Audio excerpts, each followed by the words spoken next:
નસવાડીના police હેડ કોન્સ્ટેબલે ઉનાળાના તાપમાં કામ અર્થે આવતા લોકો માટે ઠંડા પાણીની સુવિધા ઊભી કરી પોલીસ પ્રજાનો મિત્ર છાની યુક્તિ સાર્થક કરી છે।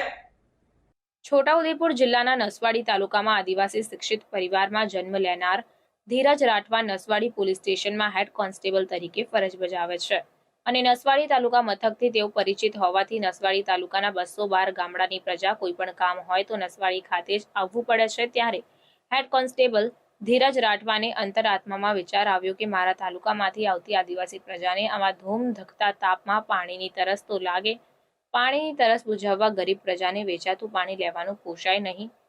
તે માટે આદિવાસી પરિવારમાં જન્મેલા હેડ કોન્સ્ટેબલ ધીરજભાઈ જયસિંહભાઈ રાઠવાએ સેવા સદન અને તાલુકા પંચાયત જતા જકાતનાકા નંબર 1 પાસે સ્વખર્ચે ઠંડા પાણીનું કુલર મુકાવી માનવતાનું કામ કરી પોલીસ પ્રજાનો મિત્ર છે તે યુક્તિ સાર્થક કરી છે।